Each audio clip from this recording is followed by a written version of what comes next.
সকলের সবার অধিকারী যে ছাত্ররা যেখানে উপস্থিত হয়েছেন, সাংবাদিক বন্ধুরা এবং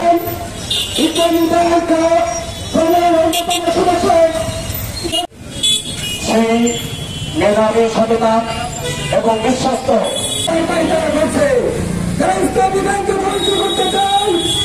একটি আদিবাসী গ্রুপ গ্রুপ এই ইসলামী ব্যাংকে তারা অবৈধভাবে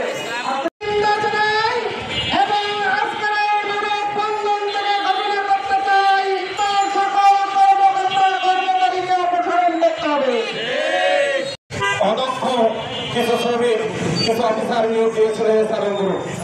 আমাদের কষ্ট অর্জিত এই সম্পদ আমরা বিশ্বাস করে আমরা সেখানে একটি প্রজেক্ট করেছি, আমানত রেখেছি।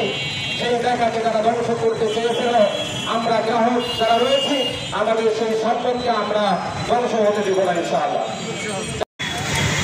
আমরা এই মানববন্ধন থেকে এই কথা বলতে চাই যে এই অবৈধ নিয়োগগুলো যেগুলো আওয়ামী প্রার্থীতে আমাদের রয়েছে, যার কোনো নিয়োগ বিজ্ঞপ্তি দেওয়া হয় নাই, যার নিয়োগের সঠিক কোনো মূল্যায়ন করা হয় নাই, শুধুমাত্র দলীয় এবং এলাকা ভিত্তিক ভোটার মাধ্যমে এই চাকরিগুলো দেওয়া হয়েছে। এই অবৈধ নিয়োগগুলোকে বাতিল করে দ্রুততার সাথে সঠিকভাবে নিয়োগ এবং দ্রুত নিয়োগ বিজ্ঞপ্তি দিয়ে মেধাবীদেরকে মূল্যায়ন করা হোক এবং সেবা দিতে ব্যর্থ হওয়ার কারণে আর্থিক ক্ষতিগ্রস্ত হয়েছে। এই আর্থিক ক্ষতিগ্রস্ত এদের কাছ থেকে আদায় করতে হবে। আমরা উদ্যোগের সাথে লক্ষ্য করছি ইসলামী ব্যাংক নিয়ে নানা রকম ষড়যন্ত্র হচ্ছে। এদেশের কোটি কোটি গ্রাহক বেঁচে থাকতে কোন ষড়যন্ত্র আমরা কার্যকর হতে দিব না ইনশাআল্লাহ।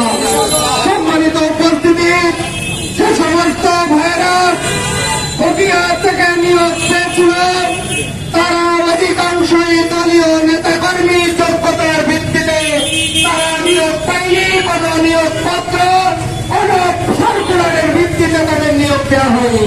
সুতরাং যাবতীয় নিয়োগ বাতিল করে এই ব্যাংকের আমানত রক্ষা করার জন্য যোগ্য এবং মেধাবীদেরকে এই ব্যাংকে নিয়োগ দিতে হবে। সারা বাংলাদেশের মেধাবী ছাত্রদেরকে যেখানে নিয়োগ দিতে হবে, কোন এলাকার ভিত্তিতে এখানে কোন নিয়োগ বাণিজ্য চলবে না। সুতরাং আমরা আজকে এই মানববন্ধন থেকে আহ্বান রাখতে চাই, অবৈধ যত নিয়োগ আছে সকল নিয়োগকে ছাঁটাই করে সেখানে বৈধ নিয়োগের জন্য সার্কুলার দিয়ে মেধার ভিত্তিতে এখানে নিয়োগ দিতে হবে। যারা অবৈধভাবে কোটি কোটি টাকা শত কোটি টাকা যারা লোন দিয়েছে, এই লোন পাস কর্মকর্তা কর্মচারীরা জড়িত তাদেরকে শাস্তির আওতায় আনতে হবে। বিদেশ থেকে এই অর্থ ফেরত আনার জন্য বাংলাদেশ ব্যাংকে যথাযথ পদক্ষেপ নিতে হবে। আমি আজকের এই গ্রাহক ফোরামের মানববন্ধন থেকে সরকারের কথা দাবি জানাতে চাই, এই সরকার হল একটা ইনসাফ ভিত্তিক সমাজ বিনির্মাণের এক সাগর রক্তের বিনিময়ে বসায় এই সরকার।